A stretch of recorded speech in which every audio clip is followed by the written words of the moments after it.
आप कब क्रियाबान बनी और ऐसा क्या ट्रिगर किया आपको लाइफ में कि आपने क्रिया योग को चुना? क्यों कोई और अदर मेडिटेशन टेक्निक नहीं, सिर्फ क्रिया योग क्यों? मैं बहुत लॉजिकल माइंड हूँ, तो मेरे लिए बहुत इंपॉर्टेंट है कि कोई चीज़ मुझे लॉजिक से समझाई जाए। अगर पहले लोग मुझे सत्संग के लिए बुलाते तो मैं उनसे ये पूछती थी लंगर कितने बजे स्टार्ट होगा। जितनी भी बातें क्वांटम फिजिक्स जिन चीज़ों की बातें कर रहे हैं वो तो यहाँ हो रही हैं। लेविटेशन, अपनी सीट से उठ रहे हैं, या एक ही जगह पर आपको महाअवतार बाबा एक ही टाइम पर 2 जगह पर दिखाई दे रहे हैं, या आपको नीम करोली बाबा एक ही जगह एक ही टाइम पर 2 लोगों को नज़र आ रहे हैं। ये सब चीज़ें तो क्वांटम फिजिक्स की बातें थी और ये यहाँ पर हो रही हैं, और टेलीपोर्टेशन और ये सब की बातें। तो मेरे लिए तो ये बहुत ही माइंड ब्लोइंग था कि what is this book about. So I was so intrigued, then I joined the level 1। मैं बहुत लोगों के साथ क्रिया योग पे बात कर चुकी हूँ, लेकिन मुझे अभी तक नहीं पता है कि क्रिया योग में आखिर क्या होता है। अगर आपने फिजिक्स पढ़ी होगी तो उसमें कहते हैं कि किसी भी मैग्नेट को अगर आप स्ट्रॉन्ग करना चाहते हो तो उसके आसपास या तो इलेक्ट्रिक करंट बढ़ा दो या उसका मैग्नेटिक करंट बढ़ा दो, राइट? तो अगर जब हम क्रिया करते हैं तो हम क्रिया करने से अपनी स्पाइन का इलेक्ट्रिक और मैग्नेटिज्म बढ़ाते हैं, जिससे कि हमारी स्पाइन एक बहुत स्ट्रॉन्ग मैग्नेट बन जाती है। And now it starts communicating with the universal energies, और फिर हम सब चीज़ों को अपनी तरफ खुद ब खुद अट्रैक्ट कर लेते हैं। So that is what happens in क्रिया। तो समझने की ये बात है कि मेडिटेशन भी जो आजकल लोगों ने समझा हुआ है, it is just mindfulness. You are just becoming aware of कि मेरी बॉडी में क्या हो रहा है, मेरे हर अंग में क्या हो रहा है, मेरे आसपास क्या हो रहा है। अपने सेंसेस को ही यूज़ कर रहे हो, जबकि ध्यान में जाने पर और समाधि में जाने पर वो जो टाइमलेसनेस, टाइम स्पेस कोलैप्स हो जाता है। वो टाइम स्पेस, टाइमलेसनेस जहाँ स्पेस ही नहीं है, there is, you are nobody, you are no one, nothing in nowhere, that is the space. और वो उसके लिए जो टेक्निक है वो क्रिया योग है।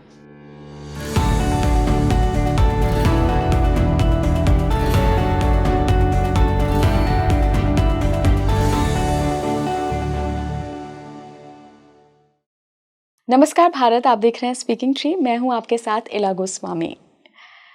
हम सभी ने सोल लेसन्स पे बहुत बात की है, लेकिन अगर मैं आपको कहूं कि आज हम क्रिया योग के बारे में बात करेंगे, साथ ही उस कॉन्टेक्स्ट में कि कैसे आप अपने सोल लेसन भी जान सकते हैं, कैसे जो आत्मा है, जो सोल है, वो 33 तरीके के सोल लेसन लेने इस धरती पर जन्म लेती है। और क्रिया योग एक ऐसी टेक्निक है जिसके ज़रिए आप ऊर्जाओं पर काम करते हैं, अपने शरीर की एनर्जी फील्ड पर काम करते हैं, प्राण पर काम करते हैं। और यही प्राण जब आप सही तरीके से ऊपर उठा लेते हैं, उसकी एक टेक्निक है, वो आपको पता चलेगा। उसके बाद फिर मिरेकल हैपन होता है आपके साथ। मिरेकल वो नहीं कि आप कुछ ऐसे हवा में निकाल लेंगे या उड़ जाएंगे या कुछ और जो हम फिल्मों में देखते हैं, बल्कि मिरेकल ये कि आप अपने सोल लेसन के साथ जुड़ जाएंगे कि आप करने क्या आए हैं इस जीवन में। इतना ही नहीं, आपके जितने कामिक डेट्स हैं, जितने कर्माज आपके साथ न जाने कितने जन्मों से चल रहे हैं, आप धीरे धीरे करके क्रिया योग की प्रैक्टिस से उसको भी नष्ट कर सकते हैं। तो ये प्रैक्टिस होती क्या है, आज हम पॉडकास्ट में इसके बारे में बात करेंगे, क्योंकि मेरे साथ जो मेहमान जुड़ रही हैं वो खुद क्रिया योग की प्रैक्टिशनर हैं। वो लोगों को सिखाती भी हैं, रिट्रीट्स करती हैं, क्रियाबान हैं। ये एक उपाधि होती है जो कि दीक्षा के बाद मिलती है। आज उनके ज़रिए हम समझेंगे क्रिया योग को, इसकी पूरी पद्धति, पूरी टेक्निक को। उन्होंने परमिशन ली है इसके बारे में बात करने के लिए। मैं बहुत बहुत स्वागत करना चाहूँगी पीयूष भाटिया मैम का। मैम, बहुत बहुत स्वागत है आपका एक बार फिर से स्पीकिंग ट्री पर। Thank you so much for having me again.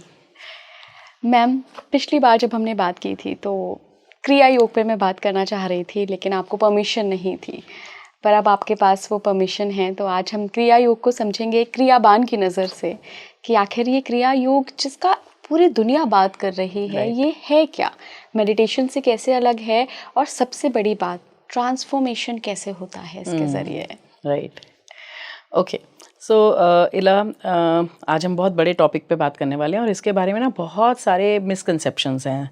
So that is why I thought कि I would want to talk about it, कि क्रिया योग है क्या, क्रियाबान कैसे बनते हैं, मेरी जर्नी क्या है, और लोग इससे कैसे फ़ायदा उठा सकते हैं या आप कहाँ सीख सकते हैं। Will talk about all that. So let's begin. सबसे पहले तो मैम, ये क्रियाबान क्या है? क्या ये कोई उपाधि है? ये कब मिलती है और कौन पात्रता रखता है क्रियाबान बनने की? हाँ जी, तो क्रिया जो मैं जिनके साथ जुड़ी हूँ, मैं आनंद संघा के साथ जुड़ी हूँ, जो योगानंदा जी की संस्था है। और वहाँ पर आप क्रिया योग जो है, अगर आप आज देखें तो कुछ लोग क्रिया योग आपको 5 दिन में सिखा रहे हैं, कुछ लोग क्रिया योग आपको 3 दिन में सिखा रहे हैं, बट क्रिया योग एक्चुअली में एक गुरु शिष्य परंपरा है। सो सबसे पहले अगर देखा जाए तो सूर्य भगवान ने मनु को दी थी, कृष्ण ने अर्जुन को दी थी, और महर्षि अगस्त्य ने ये क्रिया महाअवतार बाबा जी को दी थी, और महाअवतार बाबा जी ने आगे अपने शिष्य को दी थी जिनका नाम है लहरी महाशय, राइट। और लहरी महाशय ने ये दीक्षा जो है वो अपने शिष्य युक्तेश्वर गिरी को दी थी, और युक्तेश्वर गिरी ने आगे योगानंद जी को दी थी, और योगानंद जी ने इसको पूरे वर्ल्ड में जाके स्प्रेड किया, and that was the purpose कि ये क्रिया के बारे में लोगों को पता लगे और लोग इससे फ़ायदा उठा सकें। तो क्रियाबान बनने का एक पाथ है, वो पाथ ये है कि ये आप जब अपना फर्स्ट लेवल करते हैं, सो यहाँ लेवल्स होते हैं। सो आपको 3 महीने में 2.5-3 महीने लगते हैं फर्स्ट लेवल करने में। उसके बाद आप उसको प्रैक्टिस करते हैं, और फिर वहाँ पर जो प्रैक्टिस होती है, इसके 12 स्टेप्स हैं।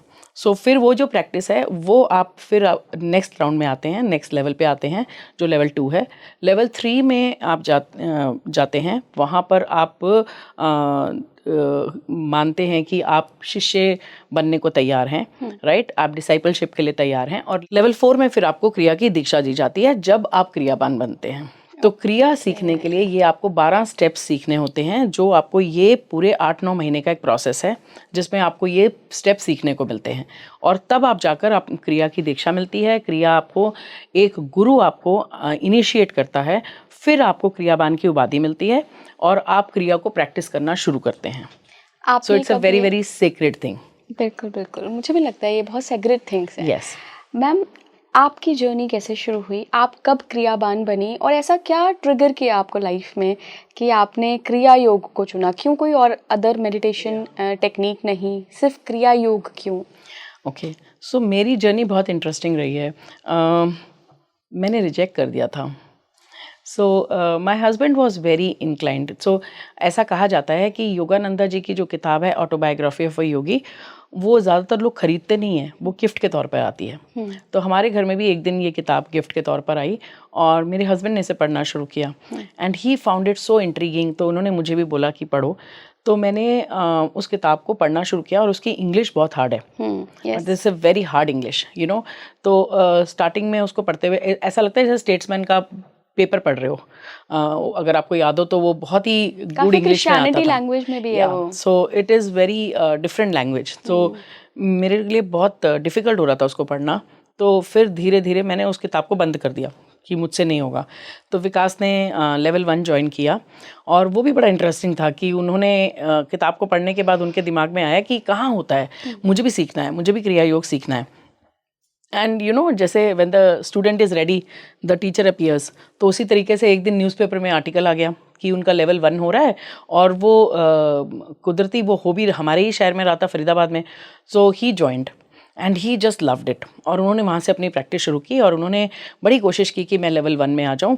और मैंने उस समय तो उनको मना कर दिया। मुझे लगा कि मेरे से आंखें तो बंद होती नहीं हैं। उस समय मेरा ये हाल था कि अगर आप मुझे आंखें बंद करने को बोलो तो मुझे घबराहट होती थी, मुझे एंग्जाइटी थी, मुझे क्लॉस्ट्रोफोबिया था। सो आंखें बंद करना मेरे लिए बहुत मुश्किल था। तो मैंने कहा मैं इस मेडिटेशन क्लास में नहीं जा रही हूँ। सो ऐसे करते करते 1-1.5 साल बीत गया, और विकास अपनी प्रैक्टिसेस कर रहे थे, बट मैं उनके अंदर चेंजेस देख रही थी कि वो एज अ बिजनेसमैन जहाँ उनका गुस्सा था वहाँ गुस्सा कम हो रहा है, स्ट्रेस के लेवल्स कम हो गए हैं, उनकी एनर्जी लेवल्स अच्छे हैं। वो सुबह से 4 बजे से उठ के अपनी क्रिया करके और रात के 10 बजे तक भी कंप्लेंट नहीं कर रहे हैं कि उनको नींद आ रही है, वो थकावट हो रही है या ऐसा कुछ। उनकी लाइफ में बहुत सारे चेंजेस आ रहे थे, and that is when I I got interested. और उस दौरान फिर मैंने ये किताब दोबारा से उठाई और इस किताब को पढ़ना शुरू किया। जब मैंने ये किताब पढ़ी, एक एक पन्ना, एक एक chapter, it opened my eyes like that. मुझे एक अलग ही दुनिया में जाने का एहसास हुआ कि ये दुनिया है क्या, ये कौन सी दुनिया है। और इट इज़ सो साइंटिफिक। मतलब मैं बहुत लॉजिकल माइंड हूँ, तो मेरे लिए बहुत इंपॉर्टेंट है कि कोई चीज़ मुझे लॉजिक से समझाई जाए। अगर पहले लोग मुझे सत्संग के लिए बुलाते तो मैं उनसे ये पूछती थी लंगर कितने बजे स्टार्ट होगा, क्योंकि मेरे लिए वहाँ सत्संग का कोई मतलब नहीं समझ में आता था। लेकिन इसमें मुझे समझ में आया कि मेडिटेशन क्यों करनी है, क्या है और क्या क्या हो रहा है, कि हमारे यहाँ पर जो हमारे पास इतना रिच कल्चर है, जहाँ पर जितनी भी बातें क्वांटम फिजिक्स जिन चीज़ों की बातें कर रहे हैं वो तो यहाँ हो रही हैं। लेविटेशन, अपनी सीट से उठ रहे हैं, या एक ही जगह पर आपको महाअवतार बाबा एक ही टाइम पर 2 जगह पर दिखाई दे रहे हैं, या आपको नीम करोली बाबा एक ही जगह एक ही टाइम पर 2 लोगों को नज़र आ रहे हैं। ये सब चीज़ें तो क्वांटम फिजिक्स की बातें थी और ये यहाँ पर हो रही हैं, और टेलीपोर्टेशन और ये सब की बातें। तो मेरे लिए तो ये बहुत ही माइंड ब्लोइंग था कि what is this book about. So I was so intrigued, then I joined the level 1 और बस there was no looking back, I was hooked on and और मुझे सच में, और अगर उसके बाद देखो तो हम मेडिटेशंस, हमारी लॉन्ग मेडिटेशंस भी होती हैं और सब कुछ होता है। तो my journey was like this, बहुत ही रिलक्टेंट मैंने शुरू की थी, बट आज तक चल रही है। So that is how it has been. तो 4th स्टेज में जाकर आप क्रियाबान बनते हैं। हाँ जी। अगर मैं स्टेजेस की बात करूं कि क्रिया योग में होता क्या है, मुझे मेडिटेशन की बहुत सारी टेक्निक्स पता हैं और आपको जानकर हैरानी होगी कि मैं बहुत लोगों के साथ क्रिया योग पे बात कर चुकी हूं, लेकिन मुझे अभी तक नहीं पता है कि क्रिया योग में आखिर क्या होता है। तो क्रिया योग में ना आपको सिंपल लैंग्वेज में समझाती हूँ। आपके यहाँ से लेकर, ठीक है, नीचे बेस ऑफ द स्पाइन तक आपके 6 चक्रा हैं जी, राइट। तो आपके जो 6 चक्रा हैं वो आपकी स्पाइन में हैं, बट वो फिजिकल स्पाइन में नहीं है, वो आपके एनर्जेटिक स्पाइन में है। वो टेंजिबल नहीं है कि अगर मैं आपकी बॉडी को काटूंगी तो मुझे वो चक्रा मिलेंगे, वो नहीं है, वो आपके एनर्जी बॉडी में है। बट एक प्राण होते हैं और एक होता है आपकी हमारे जो हम सांसें लेते हैं राइट, उस और दूसरी चीज़ होती है प्राण। तो जब हम सांस लेते हैं और प्राण को नीचे से उठाकर ऊपर लेके जाते हैं और स्पाइन में आपका प्राण ऊपर नीचे होते हैं, उसको हम क्रिया योग कहते हैं। क्रिया मतलब करना, करना मतलब क्या, कि आपकी स्पाइन में, आपके सुषुम्ना नाड़ी में जब आपकी एनर्जी ऊपर नीचे घूमती है, उसको हम योग मतलब मिलन, उसका मिलन होता है, उसको हम क्रिया योग कहते हैं। So it is actually this much only, it is magnetising your spine. ये जो आपकी स्पाइन है ना, वो it is like a magnet. So अगर आपने किसी मैग्नेट को स्ट्रॉन्ग करना हो तो आपको क्या करना होता है, आप अगर आपने फिजिक्स पढ़ी होगी तो उसमें कहते हैं कि किसी भी मैग्नेट को अगर आप स्ट्रॉन्ग करना चाहते हो तो उसके आसपास या तो इलेक्ट्रिक करंट बढ़ा दो या उसका मैग्नेटिक करंट बढ़ा दो, राइट। तो अगर जब हम क्रिया करते हैं तो हम क्रिया करने से अपनी स्पाइन का इलेक्ट्रिक और मैग्नेटिज्म बढ़ाते हैं, जिससे कि हमारी स्पाइन एक बहुत स्ट्रॉन्ग मैग्नेट बन जाती है। And now it starts communicating with the universal energies, और फिर हम सब चीज़ों को अपनी तरफ खुद ब खुद अट्रैक्ट कर लेते हैं। So that is what happens in क्रिया। सो क्रिया जो है वो एक टेक्निक है। Kriya is very different from meditation, it is not meditation. So Kriya एक टेक्निक है, और उस टेक्निक में आप सांस लेते हो, सांस को आप नीचे तक लेके जाते हो और प्राण को आप नीचे से उठाकर ऊपर तक लेके जाते हो। That is what is the simple technique that happens. ये बहुत सिंपल है, बट ये किसी ट्रेंड गुरु के ही अंडर करना चाहिए। हाँ, क्योंकि जैसे आपने अभी बताया तो मैं सब इमेजिन कर रही थी कि अगर इला तुम्हें करना है तो क्या तुम कर पाओगी कि सांस बिल्कुल यहाँ तक लेके जाओ, और फिर क्या इसमें इमेजिनेशंस होती हैं कि आप कैसे प्राण को ऊपर उठा रहे हैं। हाँ, जब आप करना शुरू करोगे और जब आप तरीके से करोगे, ऐसा मैंने बोला कि इसके 12 स्टेप्स हैं, राइट। आप उसमें बहुत सारे स्टेप्स हैं और स्टेप बाय स्टेप चलोगे। खिचड़ी मुद्रा है, ज्योति मुद्रा है, ये सब मुद्राएं हैं, बट ऐसे सुनने में लगता है कि वो 12 स्टेप्स हैं, लेकिन जब आप सीख जाओगे उनको 12 स्टेप्स को एक एक करके, और जब एक साथ आप करना शुरू करोगे तो वो एकदम से आपको रियलाइज़ भी नहीं होगा कि आपने कैसे कर लिया। जैसे कि अगर ऐसे है, जैसे कि अगर मैं अलग अलग सोचूं तो सब चीज़ें बहुत डिफ़िकल्ट लगती हैं, कि अगर मुझे खाना बनाना है तो मुझे प्याज काटने हैं, लहसुन काटना है, सलाद बनानी है, ये करना है वो, राइट। बट अगर देखा जाए तो मैंने क्या किया, एक दाल बनाई, राइट। तो वो दाल बनाने में वो सब प्रोसेस हैं। सो इसी तरीके से जब आप करने बैठोगे तो it is not very difficult, but it has to go step by step. You have to prepare your body. आपको अपनी बॉडी को, अपने चक्रास को, अपने एनर्जी सिस्टम को तैयार करना होता है, और उसी के लिए ये 8 से 9 महीने का प्रोसेस होता है। जब आप अपने चक्रास पे काम करते हो, अपनी सांसों पे काम करते हो, तब आप जाकर इस क्रिया को कर पाते हो। क्योंकि अगर आप अपने चक्रास पे काम नहीं किया तो जहाँ भी आपके जिस चक्रा में भी प्रॉब्लम होगी वहीं जाकर एनर्जी अटक जाएगी और वो आपको प्रॉब्लम देगी। ओके मैम, आपने बताया कि हम जब प्राण को इन चक्रों के थ्रू नीचे से ऊपर स्पाइन में उठाते हैं सुषुम्ना नाड़ी के ज़रिए, तो हम खुल जाते हैं, एक मैग्नेटिक फील्ड बन जाते हैं कि यूनिवर्स के एनर्जीज से हम कनेक्ट कर सकते हैं। क्या ये बहुत मिरेकुलस सा लगता है कि आप यूनिवर्स की एनर्जीज से कनेक्ट कर रहे हैं? क्या क्या होता है उसके बाद, एक बार जब आप प्राण उठा देते हो? तो इसको सिंपल सी भाषा में पहले मैं समझाना चाहूँगी। आपके पास एक पीनियल ग्लैंड है जी, राइट, और आपका पीनियल ग्लैंड बहुत ही पावरफुल है। अगर मैं उसको साइंस की भाषा में समझाना चाहूँ तो आपका पीनियल ग्लैंड बहुत पावरफुल है, और आपका पीनियल ग्लैंड एक बहुत प्यारा हार्मोन प्रोड्यूस करता है, मेलेटोनिन। और वो जो मेलेटोनिन है वो आपको अल्फा स्टेट में ले जाता है, वो आपको डीप स्लीप में रात को सोने के लिए आपके काम आता है, वो आपको अल्फा स्टेट में ले जाता है। और उस अल्फा स्टेट में आपको जाकर आपको यही जो चमत्कारी और जो मैजिकल एक्सपीरियंसेस और जो सब होता है वो सब रियलाइज़ होता है। बट उसको करने का बड़ा ही साइंटिफिक तरीका है। तो अगर आप पीनियल ग्लैंड को देखें तो आपका पीनियल ग्लैंड सिर्फ एक चावल के दाने के साइज़ का होता है राइट, और उसके अंदर ना कुछ कैल्शियम होता है, कार्बन होता है और ऑक्सीजन होता है राइट। अब इसको कार्बन, कैल्शियम और ऑक्सीजन को अगर जो आप नीचे से आपने प्राण उठाए हैं, वो जो सेरिब्रोस्पाइनल फ्लूइड है आपका, सो सेरिब्रोस्पाइनल मतलब सेरिब्रो मतलब ब्रेन, स्पाइनल मतलब स्पाइन, तो आपके स्पाइन और ब्रेन के आसपास एक फ्लूइड होता है। उस फ्लूइड को आप उठाते हैं राइट, और वो फ्लूइड जब वहाँ पे जाता है, वो जो आपने प्राण उठाए हैं वो जो वहाँ पहुँचता है तो वो आपके पीनियल ग्लैंड के ऊपर एक प्रेशर डालता है, mechanical pressure.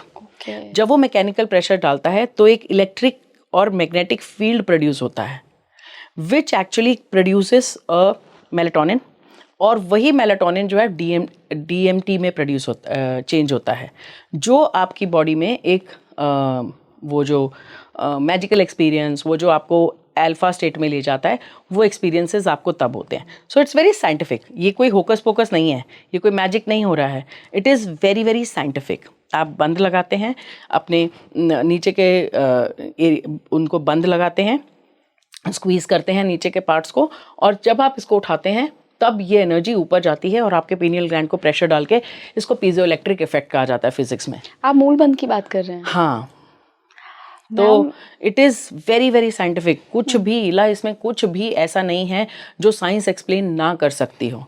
It is not hocus focus. और ये हमारे स्क्रिप्चर्स में हमारे गुरुज, हमारे महर्षिज ये सब चीज़ें यूज़ कर रहे थे, जिनको आज साइंस प्रूव कर रही है कि ये हो रहा है। बिल्कुल मैम, कई सारे क्रियावान हैं, उनका अपना अनुभव रहता है कि जब वो क्रिया योग को शुरू किया उन्होंने, तब उनकी जो सेंसिटिविटी थी टुवर्ड्स नेचर, ब्रह्मांडीय शक्तियों से जुड़ने की, बहुत कम थी। उनको कभी महसूस ही नहीं होता था कि ह्यूमंस के अलावा भी कोई एनर्जी फील्ड या एनर्जीज हैं। लेकिन जैसे ही वो क्रिया योग में आए, क्रिया योग करना उन्होंने शुरू किया स्टेप बाय स्टेप, उनकी सेंसिटिविटी बढ़ गई, उनको वो सारी चीज़ें महसूस होने लगी जो बहुत सूक्ष्म जगत की दुनिया है, जो हम ऑटोबायोग्राफी ऑफ अ योगी में हम पहले के चैप्टर्स में पढ़ते भी हैं, जहाँ पे चमत्कारों की बात की गई है। और लाहिड़ी महाशय क्या उनके फादर को एक टेलीपैथी के जरिए संदेश जाता है कि भाई अपने वर्कर को छुट्टी दो, ये मेरे पास आ रहा है। तो ये सारी चीज़ें भी होती हैं, क्या आपने महसूस किया है? देखो इला, ये ना एक बहुत ही इंटरेस्टिंग राह है। अगर आप इसमें आप सिद्धियों के पीछे भागोगे तो फिर कुछ नहीं मिलेगा। और जिस दिन आपको ये एक्सपीरियंस होगा और उस अगले दिन आप दोबारा उस एक्सपीरियंस को मांगोगे, नहीं मिलेगा, तो ट्रस्ट में वो कभी नहीं आएगा। लेकिन जिस दिन आप लीस्ट एक्सपेक्ट कर रहे होगे, आपको ऐसे ऐसे एक्सपीरियंस होंगे जो आपको दूसरी दुनिया में ले जाएंगे। So I prefer not to talk about it, because I know कि अगर इनके बारे में बात करेंगे तो राह ना, अपनी राह चुननी है हमें कि हमें किस राह पर जाना है। तो सिद्धियों के पीछे बहुत सारी सिद्धियाँ मिलेंगी, बहुत कुछ मिलेगा, बट इन सिद्धियों के पीछे नहीं भागना है। That is not our purpose. क्या मटेरियलिस्टिक गेन के लिए भी क्रिया योग किया जाता है? सी, ये तो अपने आप आएगा, मटेरियलिस्टिक चीज़ें अपने आप आएंगी। बट इसकी आयरनी ये है कि जिस दिन आपको जिस दिन आप चाह नहीं रहे होगे, राइट, उस दिन आएंगी, क्योंकि आपकी चाहत ही खत्म हो जाएगी, आपको ज़रूरत ही नहीं होगी, आप चाह नहीं रहे होगे कि हो जाए, ये ऐसा मिल जाए, ये वो चाहिए। गेम थोड़ी उल्टी है, मैंने कहा ना। अच्छा। कि जिस दिन आपकी चाहत खत्म हो जाएगी उस दिन सब कुछ आपको चेज करेगा और वो अपने आप आएगा। मुझे याद है जस्ट आफ्टर माय मैटरनिटी मुझे किसी ने मूलबंध लगाने के लिए कहा। अब मुझे उस समय, ये मैं आपको 8-9 महीने पहले की बात बता रही हूँ, मुझे उस वक्त मूलबंध लगाना नहीं आता था, पर मैंने फिर भी ट्राई किया पढ़ के कैसे करते हैं, क्या टेक्निक है। और आप यकीन नहीं करेंगे, लगातार 3 दिन मैंने मेडिटेशन के बाद मूलबंध लगाने की प्रैक्टिस करी, और 3 दिन बाद मुझे मतलब हर दिन बड़े अलग अलग से एक्सपीरियंसेस हुए थे कि कुछ एनर्जी फील्ड एक क्रिएट हो रही है। एक दिन मैं ट्रांस में चली गई तो मुझे लगा कि समय का पता ही नहीं चला कि मैं कब बैठी हूँ और कब उठी हूँ। उस दौरान जो समय गुजर गया, तो टाइम और स्पेस भी आई थिंक नहीं रह जाता है। बिल्कुल नहीं रह जाता है, और वही एक स्पेस, वही एक जगह है। और लोग ना मेडिटेशन से इसको बहुत कंफ्यूज भी करते हैं, जबकि मेडिटेशन और क्रिया योग में बहुत फ़र्क है। मेडिटेशन जो है वो अगर हम देखें तो वो एक तरीके की सांसों की क्रिया है या माइंडफुलनेस है, राइट। और क्रिया योग जो है वो एक टेक्निक है, और अगर मैं मेडिटेशन की बात करूँ ना, तो लोग ध्यान की बात करते हैं। तो ध्यान कहते हैं आंख बंद करो, फोकस करो, ध्यान हो जाएगा। अगर आप देखो तो योग के भी ना अष्टांग योग है, उसके भी 8 वो हैं, है ना। और उसमें सबसे पहले होता है यम, फिर नियम, फिर आसन, और हमने आसन को योग समझ लिया है, राइट। आसन के बाद आता है आपका प्रत्याहार, फिर आपकी आती है धारणा, फिर आता है ध्यान, और फिर आती है समाधि। और ध्यान देखिए, अगर आप देखो तो वो 7वें नंबर पर आ रहा है, और हम पहले ही आंखें बंद करके ध्यान में जाने की कोशिश कर रहे हैं, तो वो कहाँ से होगा।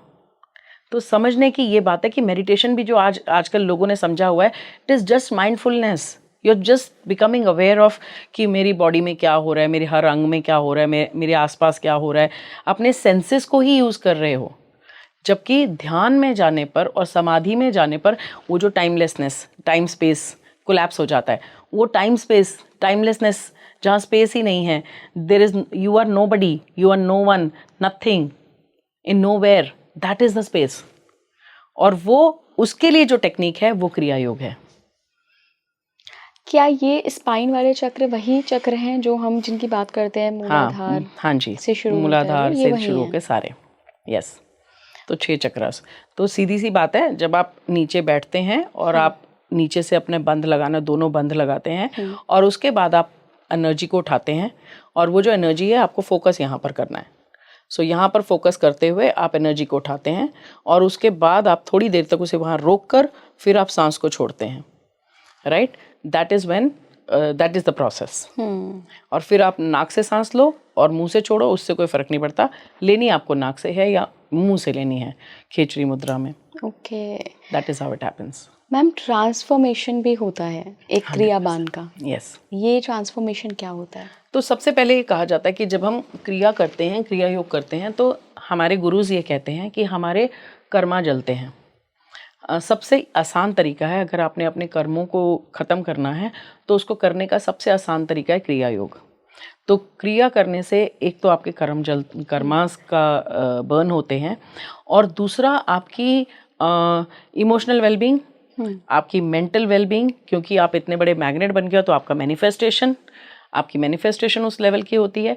और क्योंकि आप जब इन चक्रास में से होकर एनर्जी जाती है तो हर चक्रा एक्टिवली वाइब्रेट करने लगता है, उसकी चक्रास एक्टिवेट हो जाते हैं, वो सही से वाइब्रेट करने लगते हैं, तो हर चक्रा से रिलेटेड जो ऑर्गन्स होते हैं वो भी हेल्दी हो जाते हैं।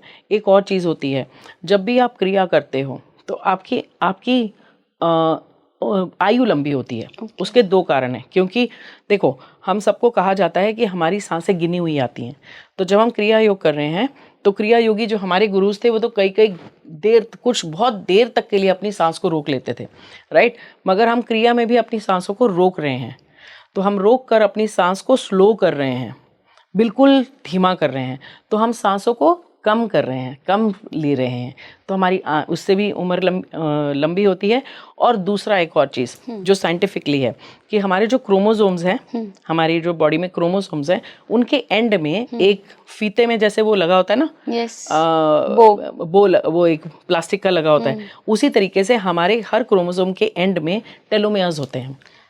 तो आजकल लोग अगर आप फॉरेन कंट्रीज में देखो तो लोग टेलोमेरेज खाते हैं उस टेलोमेयर्स को लंबा करने के लिए, क्योंकि वो टेलोमेयर्स जितना जब हमारे सेल्स डिवाइड करते हैं तो क्रोमोसोम भी डिवाइड करते हैं, तो टेलोमेयर्स कम होते चले जाते हैं, छोटे होते चले जाते हैं, राइट। तो हमारी बॉडी में टेलोमेयर्स की लेंथ को ये क्रिया और ये जो प्रैक्टिसेस हैं, इनसे टेलोमेयर्स की लेंथ लंबी होती है। और उससे होता क्या है मैम? उससे आपकी लॉन्जिविटी और दूसरे आपकी यूथ ये भी बनती है। बिल्कुल। सो आप जितने भी लोगों को देखें, अगर आप महाअवतार बाबा को देखें, he is a deathless saint. Yes, और वो बिल्कुल यंग में, और वो यंग है, उनका हमेशा चित्र यंग देखा है हमने। तो he is a deathless saint. अगर आई थिंक हनुमान जी और महाअवतार बाबा ही 2 लोग हैं जो अभी तक इस जगह पर घूम रहे हैं और हम सबके उद्धार के लिए काम कर रहे हैं। So he is a deathless saint, और आप उसको देख लें तो किसी यंग लड़के से की तरह ही नज़र आते हैं। एंड मेरे जितने भी मेरे आसपास मेरे गुरु भाई हैं, आप उन सबको देख लें, उनके चेहरे से देखकर आप अनुमान नहीं लगा सकते कि उनकी एज क्या है। It really impacts. तो ये पूरा ट्रांसफॉर्मेशन क्रिया योग के बाद बिल्कुल, इट इज़ वेरी ट्रांसफॉर्मेटिव। महाअवतार बाबा जी की आपने बात की, महाअवतार बाबा जी के बारे में बहुत लोग बात करते हैं मैम, आपने उनको कैसे देखा, कैसे देखती हैं आपने? तो मेरा अट्रैक्शन, जो मैंने बात की थी, मेरा अट्रैक्शन हुआ ही महाअवतार बाबा की तरफ था। और आज भी मैं महाअवतार बाबा के लिए मैं बहुत बार उनके रिट्रीट्स पे गई। तो महाअवतार बाबा की गुफाएं हैं जो यहाँ से आप रानीखेत जाओ, और रानीखेत से ऊपर एक जगह है द्वारहाट। द्वारहाट से ऊपर जाके दूनागिरी के पहाड़ हैं। दूनागिरी के पहाड़ से ऊपर जगह है जहाँ पर महाअवतार बाबा जी की गुफा है, जहाँ पर उन्होंने लहरी महाशय को बुलाकर दीक्षा दी थी। सो वो जो गुफाएं हैं, वो मैं रिट्रीट्स पे 1-2 बार आनंद संघा के साथ गई, और उसके बाद अब मैं अपनी रिट्रीट्स लेके जाती हूँ वहाँ पर। इट्स अ ब्यूटीफुल प्लेस, और वो जो पूरी रास्ता है वो फूलों से भरा रहता है। लाइक वहाँ पर लाल लाल फूल जो होते हैं वो पूरे रास्ते में बिखरे हुए मिलेंगे आपको, और कोई ना कोई आपको गाइड भी करेगा। लेकिन जैसे जब भी मैं जितनी बार भी गई हूँ, एक जहाँ से हम शुरू करते हैं पहाड़ी पे चढ़ना, वहाँ से एक डॉग है, एक कुत्ता है, वो हमारे साथ साथ हो लेता है। तो ऐसा कहा जाता है कि अगर आप रास्ता भटक जाओ तो महाअवतार बाबा या तो कोई इंसान का रूप आकर बनाकर आपको आके रास्ता दिखाएंगे, या वो कुत्ता आपके साथ जाके आपको गुफा तक लेके जाएगा। सो बहुत ही प्यारा एक्सपीरियंस होता है। आप वहाँ जाओ, और वहाँ कुछ और भी जगह हैं, जैसे वहाँ पर एक पांडु खोली है जहाँ पर पांडव आके रहे थे, वो एक जगह है। तो इट्स अ ब्यूटिफुल प्लेस, और वो क्योंकि वो इतनी चार्ज जगह है, वो जो गुफा है वो बहुत चार्ज्ड है, क्योंकि वहाँ रोज़ लोग आते हैं और वहाँ पर उस गुफा में आकर मेडिटेशन करते हैं, तो वो बहुत चार्ज्ड है, बहुत ही पावरफुल जगह है। वहाँ पर ध्यान आपका बहुत बढ़िया से लगता है। एंड मैं एक बार वहाँ पर रजनीकांत से भी मिली हूँ, और रजनीकांत, मैंने सुना है कि उन्होंने अपना घर ही वहाँ पर बना लिया है, उनका घर मैंने देखा भी है। और रजनीकांत वहाँ पर हर महीने आते हैं, वो हेलीकॉप्टर से आते हैं, दर्शन करते हैं। और रजनीकांत ने एक पिक्चर भी बनाई थी उनके ऊपर बाबा के नाम से, और जूही चावला और बहुत सारे लोग वहाँ पर रेगुलरली उस गुफा में आते हैं। साउथ इंडियंस में भी बहुत फेमस है वो जगह, रानीखेत। बहुत सारे साउथ इंडियन लोग वहाँ पर आके उस गुफा में आके मेडिटेट करते हैं। So it's a very charge place, so try it some time. बिल्कुल बिल्कुल, डेफिनेटली मैम, मुझे मेरा ड्यू है, मैं जाऊंगी। कुकुचीना उस जगह का नाम है। ओके मैम, आपने अभी कहा कि क्रिया योग से सबसे पहले तो जो आपके कार्मिक डेट्स हैं, जो आपके कर्माज हैं, न जाने कितने जन्मों से हमारे साथ हैं, वो बर्न होने शुरू हो जाते हैं। तो कार्मिक डेट अगर किसी का बहुत ज़्यादा है, उसकी वजह से प्रॉब्लम आ रही है लाइफ में, तो क्रिया योग उसमें उसकी हेल्प कर सकता है? सो आपके जो चक्रास हैं उनमें क्या फंसा होता है, जब चक्रास आपके या तो बैलेंस्ड होते हैं, या वो अंडर एक्टिव होते हैं, या ओवर एक्टिव होते हैं, ठीक है। तो अंडर एक्टिव या ओवर एक्टिव या ब्लॉक्ड क्यों होते हैं, और कौन सी चीज़ें उनको ब्लॉक करती हैं? उनमें सबसे इंपॉर्टेंट है आपके इमोशंस और आपके कर्मा, जो भी आप लास्ट जन्मों से लेके आए हो, राइट, वो आपके इन चक्रास में फंसे होते हैं. सो जब आप क्रिया करना शुरू करते हैं और अपनी क्रिया प्रैक्टिसेस करते हैं, क्रिया को एक तरीके का रॉकेट कहा जाता है, इसको एक तरीके का हेलीकॉप्टर टेक्निक कहा जाता है कि जितनी स्पीड से कर्मा इस टेक्निक से बर्न होते हैं उतनी स्पीड से किसी भी टेक्निक से नहीं बर्न होते. So this is a very very powerful technique. So जब आप एनर्जी को उठाते हैं तो वो एनर्जी इतनी पावरफुल होती है कि वो आपके सारे चक्रास को क्लेंस करती हुई आपको ऊपर चढ़ती है. सो उस पाथ का क्लियर होना भी बहुत इंपॉर्टेंट है. और जैसे जैसे आप एनर्जी को उठाते जाएंगे और रोज़ रोज़ जैसे जैसे आप इस क्रिया को करते जाएंगे, आप अपने अंदर फ़र्क देखते जाएंगे. आपको हर एक चीज़ में, आपके आउटर एनवायरनमेंट में फ़र्क दिखने लगेगा. और सीधी सी बात, सिंपल सी तरीका यही है कि ये सारी क्रिया अंदर करनी है, आपको बाहर कुछ नहीं करना है ना. जैसे अगर मैं बात करूं कि हम कहते हैं कर्म योग होता है, भक्ति योग होता है, ज्ञान मार्ग होता है और एक क्रिया होता है, राइट. तो भक्ति योग, कर्म योग और आपका ज्ञान योग, ठीक है. आप इन तीनों मार्ग पे चल सकते हो, परफेक्ट है. लेकिन इनमें सबसे ज़्यादा रॉकेट आपका क्रिया मार्ग है. तो अगर आप क्रिया योग का मार्ग पकड़ते हो तो आप बहुत स्पीड से अपना कर्मास को क्लियर कर सकते हो, अपनी लाइफ को ऑर्डर कर सकते हो सिर्फ अपने अंदर काम करने से. और आपको सेल्फ रियलाइजेशंस, आपको अंदर अपने आंसर्स मिलने शुरू हो जाते हैं और आप हर चीज़ को अपनी तरफ अट्रैक्ट करना शुरू करते हो. It is a very very powerful technique. Ma'am, levitation की आपने बात की, क्या अभी के ज़माने में, मुझे पता है पुराने ज़माने में लेविटेशंस के, हम अगर पुराने, आज नहीं, आप 200-300 साल पुराने स्क्रिप्चर्स देख लीजिए, लेविटेशन का जिक्र है वहाँ पर. बाकायदा चित्र भी कई जगह हमें मिले हैं कि साधु लेविटेट हो रहे हैं. आप बौद्धिज़्म में देखिए तो वहाँ पे भी काफ़ी सारे ऐसे उदाहरण मिल जाएंगे. अभी के ज़माने में आपके जितने क्रिया योग के भाई बंधु महिलाएं हैं, आपने किसी को बात करते हुए सुना कभी कि लेविटेशन हुआ है उनके साथ घटित? देखो, मैंने आपको एक बात बताई थी कि सिद्धियों के पीछे भागना है तो वो मिलेगा. तो जिस पर्पस से आए हो वो आपका पर्पस ज़रूर पूरा होगा. और अगर आप आज के ज़माने में देखो, लोगों को हो रहे होंगे experiences. It is not very uncommon experience होते हैं. आपने कई बार आपने टीवी में भी देखा होगा कि आंखें बंद करके वो बच्चे बता रहे हैं कि नोट कौन सा है, हाथ में पकड़ के वो चीज़ें देख के बता रहे हैं, वो कलर्स बता रहे हैं, वो हर चीज़ को बताते हैं. वो कैसे? उनकी थर्ड आई ओपन है ना, उनकी थर्ड आई पर उन्होंने काम किया है ना, तो वो काम हुआ है ना. तो ऐसी चीज़ें हो रही हैं ना. ये this is not hocus focus, ये है. आंखें बंद हैं वो बच्चों की. और मेरे ख्याल से श्री रविशंकर के आश्रम में बच्चों को ये वाली टेक्निक कराई भी जाती है, उनको सिखाया जाता है उनकी थर्ड आई कैसे खोलनी है. तो ये सब चीज़ें बिल्कुल अनकॉमन नहीं हैं. लेविटेशन, एक ही जगह पर एक ही इंसान को दो जगह पर देखना, ये सब कोई बहुत अनकॉमन चीज़ें नहीं हैं. It is common but nobody talks about it. क्योंकि जो कर रहे हैं वो इतने सिद्ध लोग हैं, वो इतना अपने ऊपर काम कर चुके हैं, वो इतना अपने मेडिटेशंस करते हैं, अपनी क्रियाज करते हैं कि वो इनके बारे में बात नहीं करेंगे. और जो इनके बारे में बात कर रहे हैं उनको हो नहीं रहा है. मतलब ये पॉसिबल है? Yes, 100%. It is very much possible. Ma'am, अभी तक जो मुझे क्रिया योग समझ में आया, एक पर्टिकुलर टेक्निक है जिसमें सांसों का उपयोग होता है और हमारी प्राण वायु का उपयोग होता है. ये क्या कुंडलिनी जागरण ही है एक तरीके से? जैसा हम कहते हैं कि शक्ति फिर उठती है सुषुम्ना नाड़ी के थ्रू सहस्त्रार में जाके. तभी होगा जब आपकी ईड़ा और पिंगला जो हैं वो दोनों बैलेंस में होंगी. ईड़ा और पिंगला आपकी नेगेटिव और पॉजिटिव एनर्जी हैं. जब वो बैलेंस में आएंगी, जब आपका मैस्कुलिन और फेमिनिन साइड दोनों बैलेंस में आ जाएगा, तब वो सुषुम्ना नाड़ी में आपकी वो एनर्जी उठ पाती है. और वो ऑफ कोर्स कुंडलिनी कह लो, एनर्जी कह लो, सब एक ही चीज़ें हैं. But I would prefer not to mix them like that. कि कुंडलिनी को आजकल बहुत अलग तरीके से या अलग उसकी समझ जो है वो नहीं है. और उसके बाद क्या होता है, उसको हैंडल कैसे करना है, वो भी एक अलग टॉपिक है.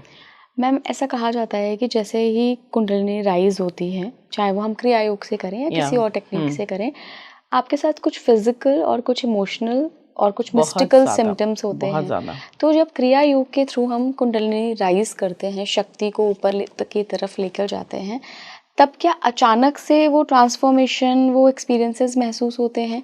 या धीरे धीरे करके? जैसा मैंने बोला कि ये एक गुरु शिष्य परंपरा के अंदर ही सीखना चाहिए, क्योंकि यही चीज़ें, क्योंकि अब आपके टीचर को, आपके गुरु को पता है कि रोड ब्लॉक्स कौन से आएंगे, कहाँ पर आप अटक सकते हो, कौन सा रास्ता आपके लिए ठीक नहीं है, किस रास्ते पर किस स्पीड से चलना है, दौड़ना है, भागना है, रुकना है, धीरे चलना है, वो सब। और इसका एक प्रोसेस है कि कुछ लोग अभी मैं देखती हूँ कि 5 दिन में क्रिया योग सीखिए, and I am really amaze कि वो 5 दिन में कैसे सिखा सकते हैं, क्योंकि आपकी बॉडी तैयार ही नहीं है और उसके बहुत सारे हार्मफुल इफेक्ट्स होते हैं। तो जब आप गुरु के अंडर करते हो तो गुरु आपको बताते हैं कि इसके हार्मफुल इफेक्ट्स क्या होंगे। लाइक आई हैव, मेरे पास एक्सपीरियंस है ऐसा कि मेरे ही फैमिली में किसी ने ऐसे क्रिया प्रैक्टिस करनी शुरू की, और वो भी ऐसे ही कहीं से सीख के आए थे और क्रिया प्रैक्टिस करनी शुरू की। सर में तेज़ दर्द, नींद नहीं आ रही है, 2 रातें नहीं सोए, फिर इंटरवीन किया, पूछा, बात हुई, तो बहुत सारे काम करके उनकी एनर्जी को नीचे उतारा गया, क्योंकि इसके बहुत सारे हार्मफुल इफ़ेक्ट्स भी हो सकते हैं आपकी बॉडी पर। जो आपकी बॉडी, मैंने बहुत सारे लोगों को देखा है जिनकी बॉडी शेक करने लगती है, और ये बहुत कॉमन है ऐसा होना। सो यू हैव, अब अपनी फिजिकल बॉडी को, अपनी एनर्जी बॉडी को, अपनी सटल बॉडी को, सबको प्रिपेयर करना होता है। इसीलिए ये इतना टाइम लगता है, कि इसीलिए 8-9 महीने का टाइम है जब आपको टाइम दिया जाता है। आपका पूरा एक इंटरव्यू होता है, जिस दिन आपको क्रिया सिखाई जाती है उससे पहले आपका इंटरव्यू होता है कि आप कितने दिनों तक प्रैक्टिस कर रहे थे, आपने क्या क्या प्रैक्टिसेस करी, आप कौन सी चीज़ों को, यम नियम को फॉलो कर रहे हो, नहीं कर रहे हो, आप सेवा कर रहे हो कि नहीं कर रहे हो, आप हर एक चीज़ का पूछा जाता है। आप इवन आपको एक्सपीरियंस क्या हुआ है वो भी आप अपने टीचर के साथ शेयर करते हो कि ड्यूरिंग द क्रिया योग आपको, ड्यूरिंग द मेडिटेशंस आपको क्या एक्सपीरियंसेस हो रहे हैं, उसके बेसिस पर आपको क्रिया दी जाती है, ऐसे ही नहीं मिलती है। सो it is something which is very, बहुत ही पावरफुल है, और इसको किसी भी के हाथ में ऐसे नहीं दिया जा सकता। सो आपको उसके लिए अपनी पात्रता बनानी पड़ेगी, और पात्रता बनाने से मैं मतलब है कि आपको कोई पहाड़ पे जाके तपस्या करनी है, नहीं, आपको धीरे धीरे अपनी बॉडी को, अपनी एनर्जी बॉडी को यम, नियम, तप, आसन, प्राणायाम, प्रत्याहार, इन सबको फॉलो करके आपको ये प्रैक्टिस सीखनी होगी।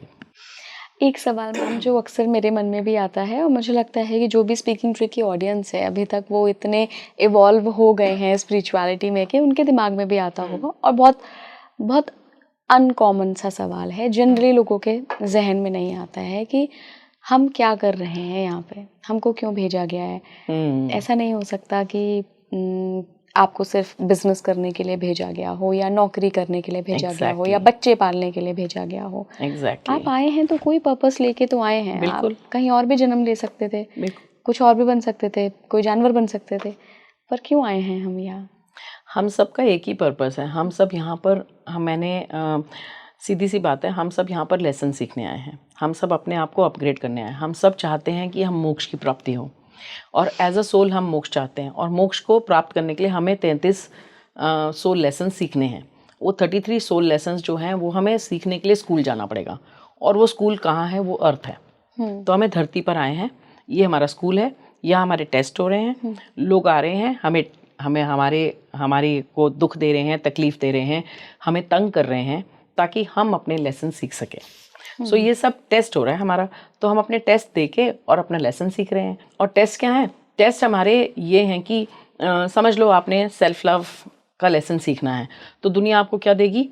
वो आपको बिल्कुल प्यार नहीं देगी, वो आपको दुत्कारेंगे, वो आपको हेटरेट देंगे। क्यों? क्योंकि जो आपको चाहते हो, जो आप सीखना चाहते हो, दुनिया आपको उसका उल्टा देगी।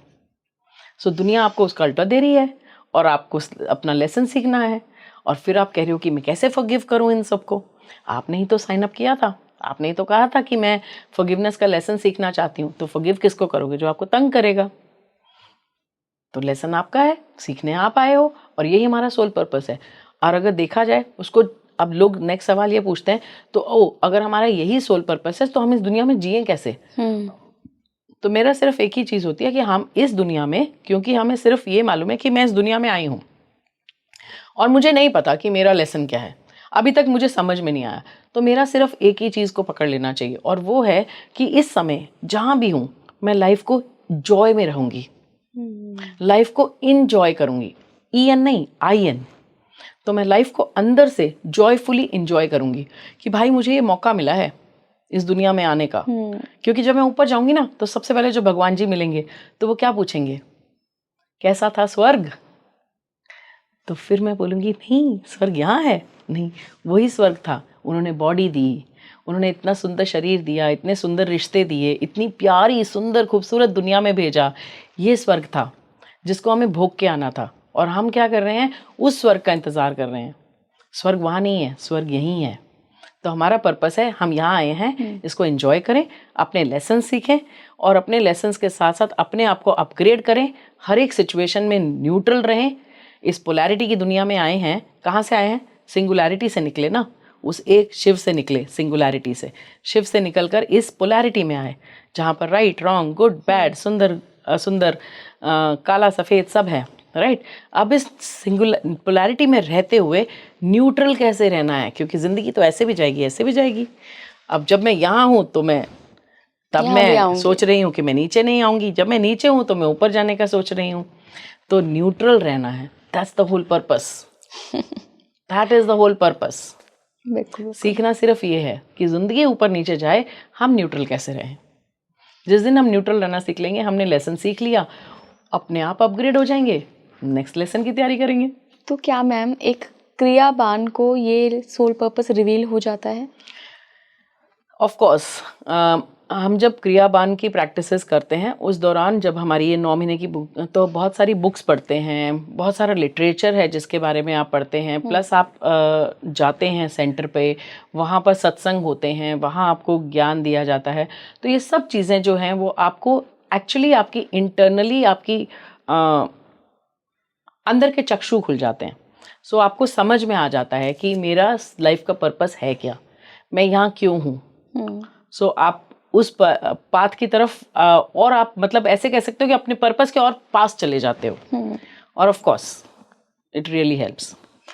मैम अभी आपने थोड़ी देर पहले कहा कि ईश्वर ने हमें इतनी प्यारी धरती पर भेजा है, इतना सुंदर स्वर्ग है ये। मैम वो लोग जो बहुत ज़्यादा विकास की तरफ बढ़ रहे हैं और विकास के नाम पर प्रकृति को नुकसान पहुंचा रहे हैं, और हम सब यही कर रहे हैं, तो हमारा सोल पर्पस क्या है? हम तो ईश्वर के स्वर्ग को नर्क बना रहे हैं। हम नर्क बना नहीं सकेंगे क्योंकि धरती अपने आप को बैलेंस कर देती है। जब कोविड हुआ तो क्या हुआ, हम सब घरों के अंदर बंद थे और बाहर क्या हो रहा था, नेचर वॉज ब्यूटिफुल ब्लूमिंग, चारों तरफ हरियाली थी, पेड़ पौधे थे, हिमालयस के पहाड़ दिख रहे थे। आप मेरे घर पे तितलियां और मोर आ रहे थे, इमेजिन। तो नेचर अपने आप को खुद बैलेंस कर रहा था। अभी भी देख लो, अभी भी देख लो, अगर आप देखो तो क्या हो रहता है सारी दुनिया में, कहीं पर बाढ़ आ रही है, तो ये क्या हुआ, जब इंसान नेचर के अगेंस्ट जाएगा तो नेचर अपने आप को खुद बैलेंस कर लेगा। मैम जो क्रियाबान होते हैं, क्या जितने भी लोग क्रिया योग की प्रैक्टिस कर रहे हैं और एक गुरु शिष्य परंपरा में दीक्षित होके कर रहे हैं, क्या उनको सभी को महाअवतार बाबा जी, लाहिड़ी महाशय, योगानंद परमहंस, इन सब की एनर्जी से जुड़ने का मौका मिलता है? ऑफ कोर्स, जब आप इस लीनिएज के साथ हैं तो ये ना बहुत सारे लोग डिफरेंट तरीके से कर रहे हैं।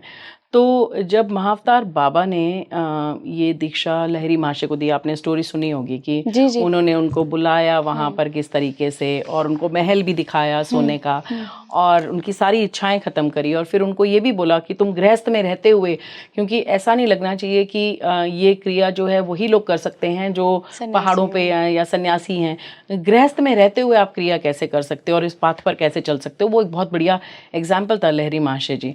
फिर उन्होंने युक्तानंद गुरु, तो लहरी महाशय के कई शिष्य हुए, तो लहरी महाशय ने कई लोगों को दिया। तो ऐसा नहीं है कि सब लोग इसी लीनिएज के साथ जुड़े हुए हैं जो योगानंदा जी की है कि महाअवतार बाबा जी, फिर लहरी महाशय, फिर युक्तेश्वर गिरी, फिर कुछ लोग लहरी महाशय के पुत्र या पोते या वो वहाँ से भी फॉलोअर्स हैं, या लहरी महाशय ने जिनको दिया वो लोग भी ये क्रिया सिखा रहे हैं। तो डिफरेंट लीनिएजेस हैं, डिफरेंट आश्रम हैं, डिफरेंट गुरुज हैं जो इसको सिखा रहे हैं। लेकिन मैं अपने गुरुज के बारे में बात कर सकती हूँ। तो ऑफ कोर्स जब मैं इसके साथ जुड़ी हुई हूँ तो मुझे हर पल वो एनर्जीज फील होती हैं। मुझे हर पल, जैसे आप मानोगे नहीं कि अगर मैं कहीं पर किसी मीटिंग के लिए जा रही हूँ या कभी कोई इंपॉर्टेंट चीज़ हो रही है मेरी लाइफ में, तो मैंने सिर्फ उनका आह्वान किया और उनको बोला है कि आप मेरे आसपास रहना, आज की मीटिंग को आप ही ध्यान कर लेना, आप ही अगर मेरे मुंह से कुछ कहलवाना चाहते हो या मेरे मुंह से कोई ऐसी चीज़ है जो जिससे किसी की मदद हो सकती है, तो आप ही मेरे थ्रू बनिए। तो मैं अपने आप को एक चैनल ही समझती हूँ कि I am just a channel. मैं सिर्फ एक निमित्त मात्र हूँ। मेरे थ्रू मेरे गुरुज ही बोल रहे हैं और मैं कभी भी किसी भी जगह पे, आज भी जगह मैं यहाँ बैठी हूँ तो मैं उनका आह्वान कर चुकी हूँ कि आपको मेरे थ्रू जो मैसेज पहुँचाना है वो मेरे मुंह से निकलनी चाहिए बात, जितनी लोगों के लिए ईजिली पहुँच सके या उनको समझ में आ सके। सो गुरुज की एनर्जीज तो हर जगह है। आप उसको, मैं उसको हर पल फील करती हूँ, स्पेशली मॉर्निंग मेडिटेशंस में या कहीं जहाँ मैं फंस जाऊँ और मैं एकदम से आवाज़ दूँ, ऐसे इंस्टेंटली आंसर्स आते हैं, इंस्टेंटली रास्ते दिखाई देते हैं। So of course there energies all around us, we are blessed.